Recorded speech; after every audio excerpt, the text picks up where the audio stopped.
What's up guys, my name is Ace, and today I'm going to be sharing my best M1 Irons classes with you. I've now had about a week to play with the M1 Irons, and I've really gotten a good feel for it, and a bunch of different classes and attachments and everything for that. So I decided I'm going to share my favorite classes with you guys today. Also, throughout the video, I will be sharing a bunch of other tips that I've learned while using the M1 Irons. There's a bunch of little minor things that I've picked up that can definitely help improve your game while playing with this gun. Let's get into it.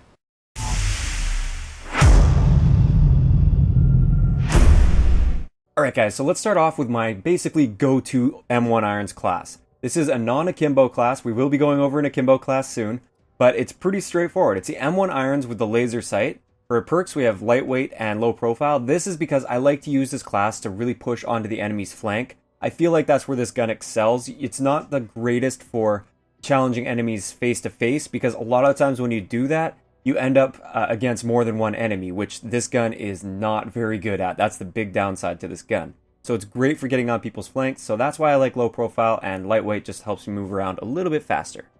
For perk 2, blind eye, this one's pretty straightforward. I don't like being killed by enemy streaks, so I like running blind eye on a lot of my classes.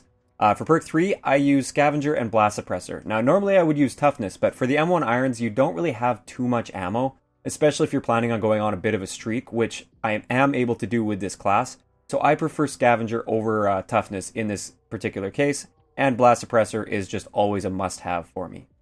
For my exo ability, I have exo overclock to once again just help me move around the map just a little bit faster, hopefully get on their flank a little easier, or beat them to a power position a little bit faster than I normally would have.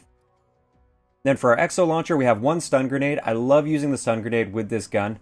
To basically shut down certain areas, or if it is multiple enemies, sometimes maybe you kill one enemy and then another one's coming and you don't have time to reload. I like to just launch that stun grenade out really quick, stun the guy, take some cover, get a reload in, and then I can challenge him just as he's being unstunned, but now I've got a full magazine and I can usually win that gunfight. So that's why I like using the stun grenade with this particular gun. As for the score streaks, we have the aerial assault drone with rockets and AI control. With this class setup, I like using this gun. I don't like using score streaks that take me out of the fight for too long. I like the score streaks where you just call them in and forget about it, and they just get you kills on their own. So that's why I like using that. And then the bombing run, because, well, the bombing run is just a great streak overall. Doesn't really matter what map you're on, it works. Now another thing I almost missed right there, to explain why I use the laser sight on this instead of some of the other ones. And the funny thing is, I don't even really hip fire with this class, or very rarely do I hip fire with this class. So why would I want to use the laser sight? Well, it's pretty simple. I'll take the laser sight off, we'll go into the firing range, look at your sights. You basically just have a front blade sight. There's no rear sight on this. It's an old single action revolver. And a lot of those old single action revolvers, that's the style that they had. Once you put the laser sight on though, it actually adds a Picatinny rail on the top of that acts as a rear sight. I just find this sight picture is a whole lot easier to use than the standard blade sight. You basically just put your enemy in that little notch on the Picatinny rail, and you're going to hit right there. It's a perfect sight for me. I find it just works really, really well for target acquisition, and that's the reason I use the laser. I don't even use it for hip firing. So that was my first class. Now let's move on to my Akimbo class. Now this class is actually not so bad at dealing with a couple enemies at a time. That's why I like the Akimbo attachment on this. It's extremely deadly because that 2-shot kill range is quite significant actually. So I like using Akimbo, and I also, once again, you pretty much need scavenger for this, or you really will want scavenger. The perks are all going to be pretty much the same, like lightweight. We did change out for flak jacket. This is usually a class that I like to play the objective with. So I'll be like running straight towards the B flag, and I just want to challenge enemies head on, because most of the time they don't have a chance. As long as I get them at close range with the Akimbo M1 Irons, it's basically better than most of the shotguns in Advanced Warfare up close. So you can absolutely annihilate people. So I like to run flak jacket because I'm running head on. I don't really care if I'm showing up on the minimap. There's nothing they can do about it anyways, because I'm already shooting them in the face. As for perk 2, you'll notice I am using Gung Ho. There is no or very, very little penalty to using Gung Ho, or actually shooting while sprinting using Gung Ho. So I'm able to just sprint straight at my enemies and just fire like a madman as I'm running straight at them, and I'm able to get lots of kills like this. That's why I run Gung Ho. This one also I don't really go on many score streaks with. Usually this is the kind of class where I rush in, get 2 or 3 quick kills, usually get killed, and then just rush right back in and do it again. So I like to use the support threat detection UAV with the scrambler on it as well. So the scrambler basically acts as my low profile. Once I earn this, they can't see where I'm at, and it definitely is disorienting for the enemy team. So that's a really fun objective class with the M1 Irons, and I really enjoy myself with this one. I just don't really expect a super high kill death ratio when I use this. So finally, we have this M1 class, and this one has a red dot sight. And then basically everything else is identical to the first class, and it's kind of a mix, I guess, because for score streak, once again, I'm using this UAV, threat detection support, and scrambler, and then I'm also running an extra stun grenade in place of another score streak. So why do we use the red dot? Well, sometimes I like to have a little bit more range and precision at range with this gun, and with the red dot sight, you actually zoom quite a bit. I want you to pay attention to the right-hand side of the screen where you can see Atlas way on the far right-hand side, and just watch when I zoom in how far this zooms in. So it actually zooms in pretty significantly when you see that. Now when I switch this, I'll take it off, we'll just go basically naked with it. We have the same picture, have a look on the right-hand side of the screen. You do zoom in a little bit, this is actually a common misconception. You do zoom in slightly without any sights on this, but it's very, very minimal. As you can see, it just barely blocks that Atlas writing on the far right-hand side.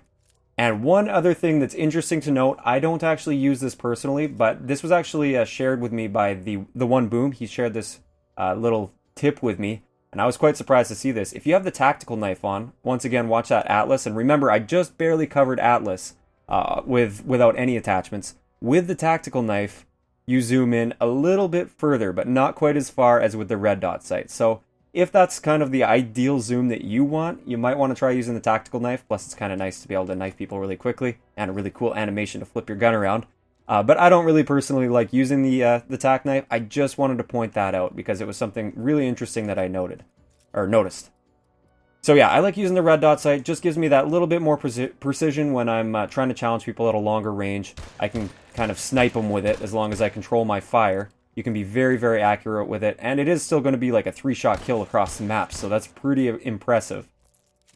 Now, you might be wondering why I don't use advanced rifling on any one of these classes.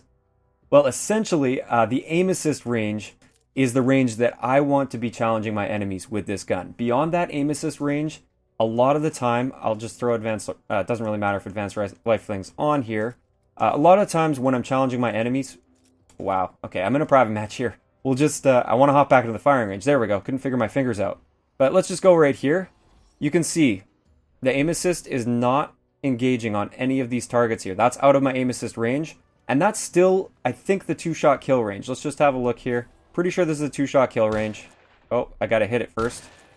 Yeah, still the 2-shot kill range, but my aim assist is not engaging. So I'm not going to be very accurate at that range. I believe it's this one here. They come up close. You can now see the aim assist engaging. It slows down a little bit as I pan over my target. So this is the ideal sort of range that I want to keep my targets in anyways, and advanced rifling does nothing for me there. So it's just essentially a waste of an attachment unless you're trying to snipe enemies across the map. So that's why I just stay away from advanced rifling. So those are the top 3 classes that I've been using for the M1 Irons, and I have one last tip to share with you guys, and this has to do with reloading very quickly and basically being as fast as you can possibly be at challenging multiple enemies. Now, as you guys probably already know from playing Advanced Warfare, you can do a fast reload by double tapping the reload button as long as you are not completely out of ammo. So I'll do a fast reload, and there you go. That's how fast it is, rather than I'll do a slow reload. That takes a little bit of time. So what I find is usually I don't need all 6 bullets to get a kill, but I do like firing a couple extra bullets just in case. So when I challenge an enemy, I try to fire 5 rounds. Consistently 5 rounds every single time I challenge an enemy. So I go 1, 2, 3, 4, 5, and then I double tap. I get a quick reload. You do lose 1 bullet, but it's worth it to save all that extra time getting your fast reload in. So 5. Oh, and I didn't double tap there, but there's a double tap. See how fast you reload it? And also, you can cancel that reload faster. So as soon as this number 6 appears on the bottom right, that's when you can actually start sprinting again. You're technically reloaded, even though there's a little bit of an animation that would normally have to complete. So I'll just show you really quickly here how fast you can actually cancel this. There you go. I'm ready to go. Ready to go that fast. So try and get into the habit of firing 5 rounds and then just reload and then reload cancel. You do the double reload. So remember to do that double cancel or the double reload cancel, and you'll be able to use this gun much more effectively and get a ton more kills with this gun. So that's going to wrap it up for today's video. Let me know in the comment section below which one of your M1 Irons classes is your favorite. If you enjoyed the video, a like rating is always appreciated, and don't forget to subscribe for more if you haven't already. I'll talk to you guys next time.